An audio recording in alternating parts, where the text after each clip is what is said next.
Hi, welcome to the online version of the 2025 Ventura College Vet Tech Information Session. I'm Dr. Ann Welton. I'm an instructor here at the college and co-director with Dr. Mackenzie Rasmussen. We've recorded this for those of you unable to attend. There's contact information at the end of this video if you have any further questions. So, about our program.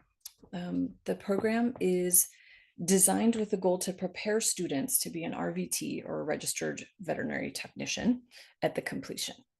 An RVT is, you can think of it like a nurse in the human medicine field.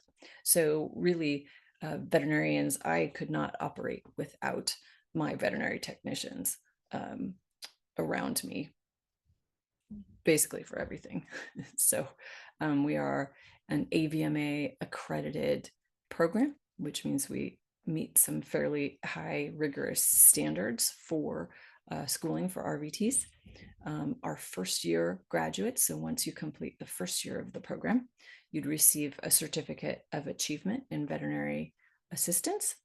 And second year graduates will receive both an associate's degree and they qualify to sit for both the national and state board licensing exams to become an RVT. So once you finish the program, we hand you a degree. You still need to go through the process to take the exams and get licensed through the state of California to actually become an RVT, but we'll have you all set up for that at that point. So how does it work? We move through the program as a group. So all students that are accepted into the programs in the fall, we only accept once a year in the fall. You join your peers and you go through the curriculum as a group. The curriculum is hybrid, so you would be both in person and have coursework that you complete online. In-person courses, you would either be on campus either Monday, Wednesday, or Tuesday, Thursday. It's basically full days. So 4 to 6 hours a day, 8 to 16 hours a week. And then on average, you would have an additional 4 hours a week per course of work to do. There's some variability based on the specific class, but the course load of the entire program is considered that of a full-time student. So the courses cover multiple species. So we're going to cover husbandry, handling and medical care for dogs, cats, horses, cows, small ruminants, and pet exotic species such as rabbits, guinea pigs, rodents, reptiles, and we'll touch a little bit on lab animal species as well. There is some emphasis placed on small animal, simply because the majority of the RVTs do practice in small animal medicine, but we definitely touch base and would have you prepared to work with large animals as well. So here's the specific coursework of the program. They build over the course of the program, starting with basic animal science and anatomy and moving into more advanced topics in the second year. Almost all of the veterinary technology courses are zero textbook cost courses. So students only have to buy one book for the entire curriculum. And that book is actually kind of one of the Bibles of veterinary technologists. You can use that as a reference throughout your entire career. You will notice, however, that students do get real world animal experience right out the get-go. So just in the fall, first semester, you will have animal care experience and handling. In the second year, we move into more advanced topics, including surgical assisting and anesthesia and advanced nursing procedures for both large and small animals. All students are required to complete an internship experience at a local veterinary hospital, which is basically real world experience to help round out your education. Currently, as I record this, students are completing those internships all at once after all the coursework is complete. However, this is going to change in the coming year so that you have a repeating internship course in smaller bites as you move through the coursework. We've found that students that are working in industry while they're doing the coursework, it just gels a lot faster if you're able to go through and actually see it, all of these skills practiced in the real world. So instead of having that last internship course there, that's all at once, you'll be doing it as you move along. Hopefully that helped everybody more fully ready to enter the workforce right away. So where are the classes held? They're all held at the East Campus of Ventura College in Santa Paula. The teaching lab is located behind Ohana Pet Hospital and has been in use since the 2024-2025 year. So we've been using it just about a year now. It includes a surgical suite, full treatment tables that you can see here. We have a full complement of lab equipment to be able to do blood tests of all sorts. We also have a full x-ray system, ultrasound system, all kinds of animal models to do our practicing on. And then the lab includes a classroom portion up top so that we can do lectures and then come downstairs and work from there. We also have Charlie Horse, who is our big horse model in the lab so that we can practice doing things on a large animal without having to do with the large animals very first. So we also have practical experience at facilities of our community partners, such as the Underwood Family Farms, the Ventura Humane Society, and the Bunny Brigade, to name a few. Okay, so you've decided you're interested in the program and you want to get ready to apply. You do need to have some prerequisites done before applying to the Veterinary Technology Program. So these are the required prerequisites as listed in the Ventura Community College catalog. If you have taken coursework at other colleges, you may not need to take these specific courses if you've taken the same ones at other facilities. And we'll talk a little bit more about how to do that in the future. So the admission process is 2 steps. So you do have to apply to Ventura City College first. And bear with me a little bit as far as the details go, because it'll become clearer as we move along. You do need to make sure that by the time you start the program that you have completed a high school diploma or GED and be 18 years old. All of these prerequisites need to be completed by the spring of the year that you're applying. So for now, we're talking about applying in 2025. You have to have all your prerequisites done by spring of 2025. You cannot be in process of any of the prerequisites in the summer of 2025 to enter in the coursework in fall. We won't even consider your application. So make sure you have everything done before the end of spring 2025. All right, so on our website, you'll find this checklist that has everything written out in a little bit more details. I'll try to go through it as we go here. So first thing you need to do is apply to the Ventura College. So go to the Ventura College website. There's an orange button in the top right corner of the screen, and that will walk you through it.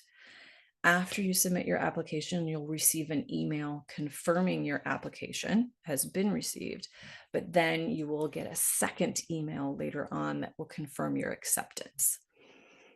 You then go through to the student portal to set up your student account. If you don't hear back from the college within several days after applying, contact the admissions and records to follow up. If you've taken any classes at any of the Ventura Community College, so Moore Park, Oxnard, or Ventura, you don't need to fill out the application again. Just if it's been a little while, you might want to get in touch with the admissions and records office and make sure you're still considered an active student. When you apply, do not choose veterinary technology as your major, since you need to be accepted into the program first. You have to choose an alternative major, such as the life sciences first. So there are representatives at the East Campus for admissions and records. If you have any questions, you can always ask at the, check out the admissions and records website too for contact information if you need assistance here. So once you're accepted into Ventura College, you do need to apply for financial aid, no matter whether you plan on accepting it or not. And I'll show you a little bit more details about what this entails a little further on here in the presentation. You also need to schedule an 8-hour observation experience to complete the Veterinary Technology Program. The field of veterinary medicine is a unique one, and we want to make sure you know what it involves with real world experience before you apply for the program. So for those of you that already work in a veterinary practice, you don't need to do additional hours. You're doing them all the time.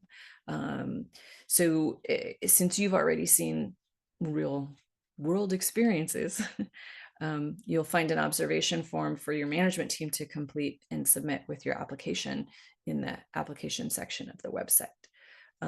If you've not worked, that's no problem.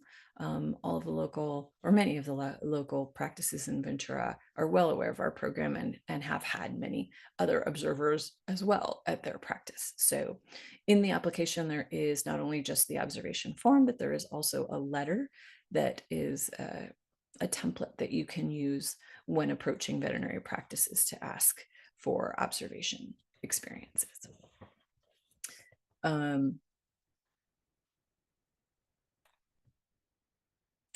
Okay, and then once you just make sure you're aware. I mean, you don't need any experience. You won't be doing anything if you're not working in a practice already. You're really just there to observe and see what's going on.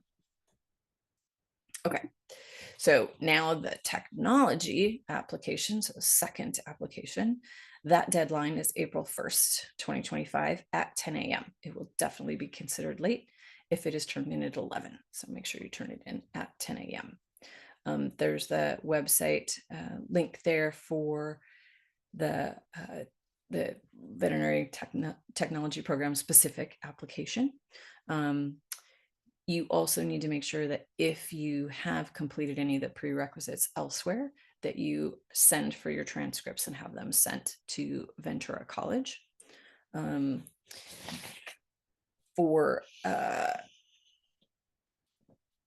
Before you submit the application, you need to schedule an appointment with one of the program's academic counselors so they can go through the checklist with you and make sure that everything is complete. The program, we do have our own dedicated counselors, Maria and BZ, and definitely they start to get quite busy in February. So please make sure that you schedule those appointments as soon as possible. Okay, so now we can get a little bit more into details on the actual veterinary technology program application itself. So you need to make sure that you have your 900 number. Your Ventura College student ID number is a 900 number. You have your observation form from your observation hours. And then we also ask on this application a few essay questions. And we do read these essays, but you will note in the next slide that the essay part of the application is more for self-reflection for you. It's not really a competitive type essay type of thing. We want to make sure that you can express why you want to get into this field. It's a very rewarding field, but it can also be very stressful and demanding, both physically and emotionally. So it's important that you take some time to reflect on your personal reason for entering the field. And so we ask that you do so. And there are essay questions in the application as well. Okay, so you've turned in your application April 1st. We're not going to make you wait that long.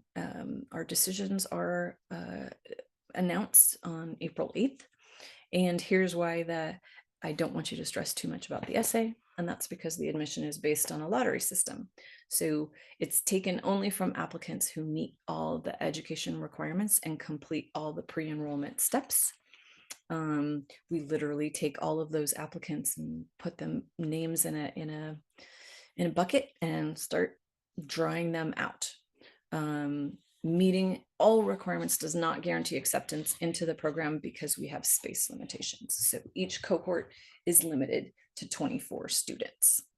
So there might be space available for qualified applicants who aren't initially notified on April 8th that they have been entered into the program, simply because if someone, one of the initial 24 that gets in, decides that they don't want to complete the program or enroll in the program after all, we'll start going down the list of the next applicants that are qualified. So we draw 24 names, and those are our initial 24, but then we keep going. So we'll go in order 25, 26, etc. So if people drop out, there may be some limited additional people told that you can start the program after April 8th. Okay. Other things to know. The veterinary technology courses, so the AG numbered courses, are only offered once per year as described in that program pathway that I showed you a little bit earlier. There's limited opportunities to make up coursework that's missed. Therefore, we're fairly strict about our attendance policy. So if you're not able to make courses as they are scheduled in the catalog, you will not be able to complete the program. That's because we have limited resources. You know, we're using live animals. Sometimes we have guest speakers, and we're not going to be repeating those types of things. Once you're accepted, you are required to complete a health screening and attend a mandatory orientation prior to the start of classes. And all veterinary technology students will receive a rabies vaccination prior to working with animals for their safety. We, as veterinarians, we got to do this too. So veterinarians and veterinary technicians really should be rabies vaccinated. Other things that are important to know after you're accepted. So prior to the start of each semester, students are required to update their academic plan with one of our veterinary technology program counselors, Maria or BC. And then also, in order to continue in the program, students must pass all courses, including the prerequisites, with a C or better. Okay, so financial aid. Remember I said I was going to give you a little bit more details about financial aid. You must fill out a financial aid application each year. It's mandatory for all students. The first one listed there is the FAFSA, which that is for citizens or eligible non-citizens. The next is the California Dream Act for dreamers or undocumented students. So if you have any questions about the financial aid application process, please contact the financial aid office, and contact information is there on the slide. And then remember that if you have any transcripts from eligible classes from elsewhere, that you'll want to get those transcripts sent over. So here's all the contact information for the key people that I was telling you about in the presentation. Definitely reach out to any one of us for any questions or information. And thank you very much for listening. Have a good night.